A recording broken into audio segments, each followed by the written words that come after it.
Everyone. सो आज हम बात करने वाले हैं दो स्टॉक्स के ऊपर एंड निफ्टी और बैंक निफ्टी के ऊपर। जैसा कि हम एवरी वीकेंड कोई ना कोई वीडियो आप लोगों के साथ शेयर करते हैं जिससे आपको कुछ ना कुछ सीखने को मिले, राइट, एंड कुछ ना कुछ लर्निंग हो, राइट। एंड आपके जो भी निफ्टी बैंक निफ्टी में ट्रेडिंग डिसीजंस हैं या कोई भी स्टॉक्स में ट्रेडिंग डिसीजंस हैं उसमें आपको हेल्प मिले। जो मेरा तरीका है काम करने का, जिस बेसिस पर मैं स्टॉक्स को फाइंड करता हूँ, जिस बेसिस पर मैं स्टॉक्स की स्टडी करता हूँ, वो सारे तरीके मैं आप लोगों को बताऊंगा। जैसा कि सबसे पहले हम बात कर लेते हैं स्टॉक्स के ऊपर। सबसे पहले मैं बात करना चाहूँगा एनसीएल इंडस्ट्री के ऊपर। एनसीएल इंडस्ट्री अगर हम देखें तो एनसीएल इंडस्ट्री के अंदर एक बहुत ही अच्छा रेंज का ब्रेकआउट आया हुआ है। ये आपका रेंज है, राइट, जिसका आपको ब्रेकआउट दिख रहा है। लास्ट अगर आप देखेंगे तो लास्ट जैन 22, मतलब Jain 22 and breakout in August 23। More than 18 months का रेंज का ब्रेकआउट आ रहा है। इससे पहले अगर हम देखें तो जो वीकली टाइम फ्रेम पे जो स्ट्रक्चर था वो लोअर लो लोअर हाई बन रहा था। उसके बाद काफ़ी टाइम से ये एक कंसोलिडेशन फेज में था।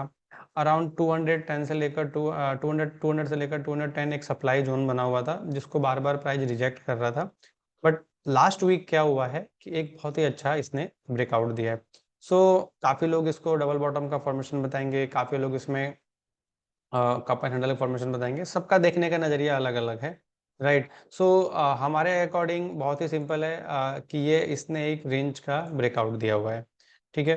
जो अपना ब्रेकआउट लेवल था वो था 211 का। उसके ऊपर एक काफ़ी अच्छी क्लोजिंग आई है। वॉल्यूम अगर हम देखें तो वॉल्यूम भी बहुत अच्छा आया हुआ है। जैसा कि आप लोगों को पता है कि मैं all time high and 52 high का जो स्टॉक्स होते हैं उसको फिल्टर करता हूँ एंड उस पर अच्छे ब्रेकआउट्स ढूंढने की कोशिश करता हूँ मैं। अभी अगर मैं देखूँ तो यहाँ पर जो हमारा सपोर्ट जोन बन रहा है वो अराउंड बन रहा है 210 से लेकर 215 का, right. And daily time frame पर एक हायर लो है 189 का। अगर 189 के नीचे ये क्लोज हो जाता है तो मेरा जो व्यू है वो इनवैलिड हो जाएगा।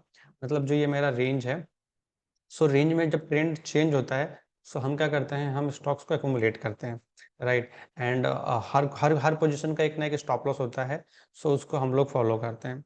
इसके अंदर जो हमारा व्यू है वो 189 के नीचे इनवैलिड हो जाएगा। अब बात करें तो ऊपर कहाँ तक जा सकता है, तो अगर हम मंथली चार्ट करते हैं तो मंथली चार्ट पे अगर आप देखेंगे तो इसका एक ऑल टाइम हाई था जो जैन 2018 का था 303 का। यहाँ पर अगर आप देखें तो एग्जैक्टली अगेन वही हाई बनाया, क्लोज नहीं हुआ प्राइस एंड नीचे आ गया। अब करेक्शन आने के बाद अगेन प्राइस ऊपर की तरफ जा रहा है। एंड जैसा कि मैंने बताया कि अराउंड 18 मंथ्स का रेंज का ब्रेकआउट अभी प्राइस दे रहा है। तो कुछ ना कुछ चेंज हुआ है तभी प्राइस में इस तरीके का स्ट्रक्चर देखने को मिल रहा है। अब ऐसा क्यों हो रहा है तो उसकी बात कर लेते हैं। रिसेंटली अगर हम देखें तो इसमें एक रिजल्ट आया था इसका, राइट, एनसेल इंडस्ट्रीज का रिजल्ट आया था। एनसेल इंडस्ट्रीज का अगर आप रिजल्ट देखें तो यहाँ पर आपको ईयर ऑन ईयर बहुत अच्छा ग्रोथ आया है, एबिटा में भी सेल्स में भी। बट सेल्स में बहुत ज़्यादा बड़ा नहीं आया है, बट एबिटा में और नेट प्रॉफिट ईपीएस में बहुत अच्छा ग्रोथ आया हुआ है।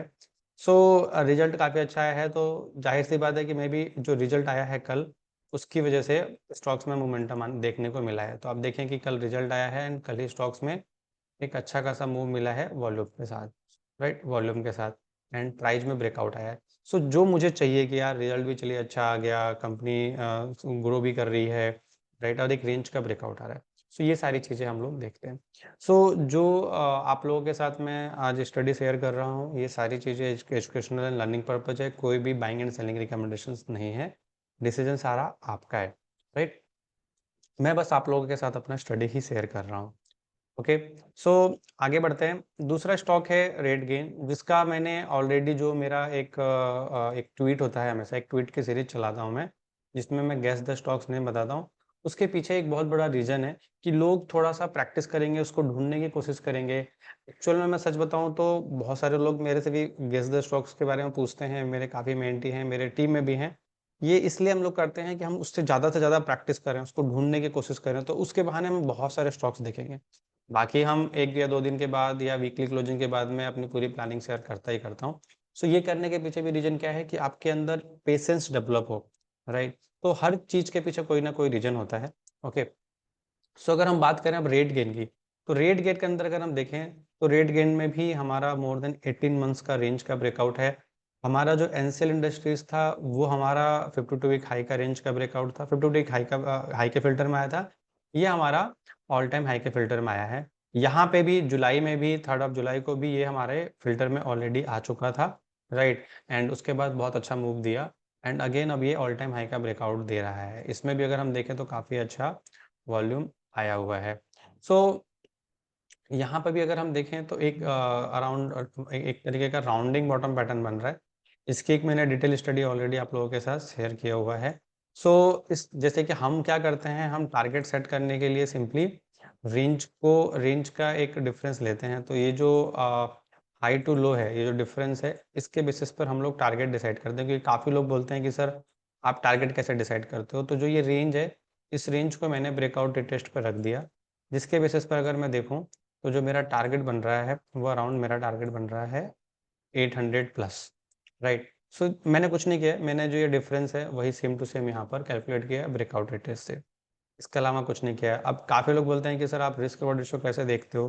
तो कैलकुलेटर है आपके पास, अगर आप यहाँ से इक्विटी फॉर लाइफ कैलकुलेटर पे जाते हैं तो यहाँ से आप जाके देख सकते हैं। सो यहाँ पर हमारा ये हो गया। अब क्या है कि यहाँ पर हमारा आ जाता है buying and selling. So long position पे गए हम यहाँ पे, राइट। तो लॉन्ग पोजीशन हमने यहाँ पर देखी, तो यहाँ पर आपकी मान लीजिए एंट्री है, ठीक है। जैसे कि यहाँ पर मेरा हायर लो बहुत दूर है, तो मैंने ब्रेकआउट कैंडल का लो का स्टॉप लॉस रखा, तो अराउंड 18% का तो मेरा रिस्क हो गया, ठीक है। और जस्ट अ मिनट, यस। सो ये तो मेरा रिस्क हो गया, ठीक है, अराउंड 18%। इन अगर मैं टारगेट की बात करूँ तो मेरा टारगेट हो गया 50%। सो यहाँ पर जो मेरा आर बन रहा है वो 1:3 का बन रहा है। ऐसे ही अगर आप कैलकुलेटर पे जाके देखते हैं तो जैसे हम पोजीशन साइजिंग कैसे करते हैं, तो सपोज कीजिए कि मेरे पास 10 लाख रुपीज़ है, ठीक है, एंड मैंने कैपिटल का 1% रिस्क लिया है। तो पोजीशन साइजिंग में क्या होता है कि हमारा जो कैपिटल है उसका हम 1% का रिस्क ले रहे हैं। मतलब 10 लाख का कैपिटल है, 1% का रिस्क मतलब उस पर्टिकुलर ट्रेड में हम 10,000 रुपये का रिस्क ले सकते हैं। तो हमारा पोजीशन साइजिंग कैसे होगा। सो जैसे कि मैंने एंट्री हमारी क्या लेवल पे बन रही थी, अराउंड 540 के आसपास, ठीक है। स्टॉप लॉस हमारा बन रहा है अराउंड 440 के आसपास एंड टारगेट हमारा बन रहा है अराउंड 815 के आसपास। सो अब हमारा आर कितना आ गया, 2.75, ठीक है। एलोकेशन कितना करना है, नंबर ऑफ शेयर्स कितने लेने हैं, क्या एलोकेशन होगा, वो सारी की सारी चीज़ें यहाँ पर आ गई। सो ओवरऑल कैपिटल कितना डिप्लॉय हो रहा है, अराउंड 5.5%, ठीक है। तो यही अगर मैं 2% कैपिटल का रिस्क कर देता हूँ कि अगर मेरा ट्रेड, तो इसमें 10 लाख के आसपास का इन्वेस्टमेंट होगा, राइट। सो ये एक पूरा का पूरा कैलकुलेशन है जो कि मैंने काफ़ी सारे वीडियोज में ऑलरेडी आप लोगों को बताया हुआ है। बट काफ़ी लोगों ने बोला है कि सर आप पोजीशन साइजिंग कैसे डिसाइड करते हो। तो ऑलरेडी हमने अपने वेबसाइट पर आप लोगों के लिए ये जो पोजीशन साइजिंग कैलकुलेटर है वो बनाया हुआ है, राइट। सो इसको हम लोग जनरली फॉलो करते हैं, राइट। सो जनरली जो होता है मैक्स साइड में कोई भी जो एक्सपीरियंस बंदा है वो 2% पर ट्रेड का रिस्क लेता है, जो मैंने अभी तक एक्सपीरियंस किया है। और नॉर्मली आपका मतलब एक जो जनरली लोग यूज करते हैं मेजॉरिटी, वो 1% पर ट्रेड का रिस्क लेके चलते हैं। मतलब 1% पर ट्रेड आपके कैपिटल के ऊपर, ना कि आपके इन्वेस्टेड कैपिटल के ऊपर, पर्टिकुलर स्टॉक के अंदर इन्वेस्टेड कैपिटल के ऊपर। सो 10 लाख का कैपिटल है, मैंने 1% रिस्क लिया, राइट। कैपिटल का मतलब मैं 10,000 रुपये का रिस्क ले रहा हूँ। तो वो 10,000 रुपये का रिस्क लेने के लिए मेरा कितना कैपिटल डिप्लॉय होगा स्टॉक्स के अंदर, तो यहाँ पर आपका 5.5% के आसपास। सो इस तरीके से कैलकुलेट होता है और इस तरीके से हम ट्रेडिंग के जो भी टूल्स हैं उसको यूज कर सकते हैं अंडरस्टैंड करने के लिए। सो ये एक पूरा का पूरा लर्निंग है। और आप लोगों को जैसे पहले से बताया कि मैं all time high and 52 week high के स्टॉक्स को ज़्यादा प्रेफर करता हूँ। सो ये उस बेसिस पर ही मेरे फिल्टर में आया था। इस स्टॉक से अगर मैं बात करूँ तो इस स्टॉक्स ने ट्रेंड ऑलरेडी यहाँ से चेंज कर दिया था। तो प्राइस ने जो जिगजैग हायर हाई बनाना शुरू कर दिया था वो ऑलरेडी, अगर आप देखेंगे कि हमारा साइडवेज, उसके बाद हमारा ट्रेंड यहाँ से चेंज होना शुरू हो गया था। सो ये हमारा जिगजैग फॉर्मेशन है, ठीक है। सो इस तरीके से भी हम लोग ट्रेंड को आइडेंटिफाई करते हैं। तो ट्रेंड हमारा अप होना चाहिए, ये बहुत ज़्यादा ज़रूरी है, ठीक है। सो ये जो था ये हमारा व्यू स्टॉक्स के ऊपर था, राइट। अब बात कर लेते हैं निफ्टी की एंड बैंक निफ्टी की। So let's start. So Nifty का अगर हम देखें तो बड़े टाइम फ्रेम पर कोई भी चेंज नहीं है, जैसा पहले वीडियो में मैंने बताया था। तो बड़े टाइम फ्रेम पर कोई भी चेंजेज नहीं है, जो भी चेंजेज है वो लोअर टाइम फ्रेम पर ही है, मतलब कंटिन्यू है जो ट्रेंड। सो अब हम आ जाते हैं निफ्टी में। तो निफ्टी में जैसे लास्ट वीडियो में एंड ट्वीट्स जो मैंने कंटिन्यू डाला था, तो उसमें जैसे मैंने आपको बताया था कि जो निफ्टी का स्ट्रक्चर है अभी वो 75 मिनट में वो लोअर लो चल रहा है, राइट। ये हमने 19,650 का एक ट्रेलिंग स्टॉप लॉस दिया था, जो कि अपना नहीं हिट हुआ और प्राइस फिर से नीचे आ गया। स्टॉप लॉस अभी भी वही है क्योंकि हमारा लेटेस्ट लोअर हाई वहीं पर है एंड प्राइस में जैसे लेटेस्ट एक हायर लो बना था उसको ब्रीच कर दिया है। सो ये ऑलरेडी इस बेसिस पे हमने यहाँ पर पोजीशन बनाई थी, राइट। एंड अगर हम बात करें सपोर्ट लेवल की तो 19,100 एंड 18,900 का हमारा लेवल है सपोर्ट का डाउन साइड में। सो इसमें बड़े टाइम फ्रेम पर डिस्कस करने के लिए कुछ नहीं है, जो भी है वो लोअर टाइम फ्रेम पर है। बड़े टाइम फ्रेम पर अगर हम बात करें शॉर्ट टर्म जैसे 1 से 2 महीने के लिए, सो हम प्लानिंग कर सकते हैं 19,800 या 18,900 के आसपास कोई बुलिश हेज पोजीशन बनाने की हम प्लानिंग वहाँ से कर सकते हैं, राइट। इसी तरीके से अब अगर हम आ जाएं बैंक निफ्टी में, तो बैंक निफ्टी के अंदर भी अगर हम देखें, सो बैंक निफ्टी के अंदर भी कोई भी ज़्यादा चेंजेस नहीं है बड़े टाइम फ्रेम पे, राइट।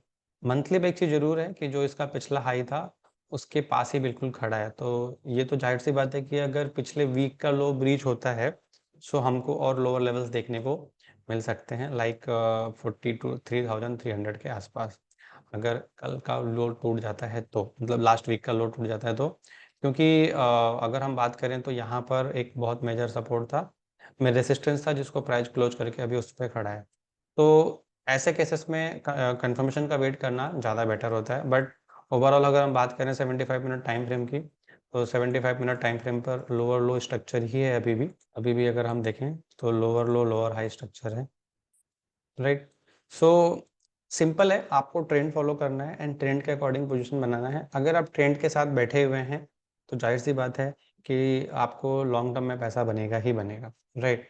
पैसा कई बार नहीं बनता है जब मार्केट इस तरीके से बिहेव करता है, इस तरीके से एक रेंज में, लेकिन आप हर मार्केट कंडीशन में पैसा नहीं बना सकते हैं। इसीलिए risk management and position sizing बहुत ज़्यादा जरूरी है। जब आपको समझ में कुछ भी नहीं आए तो बेटर है कि आप कुछ भी ना करें, चुपचाप बैठे रहें और मार्केट को ऑब्जर्व करते रहें।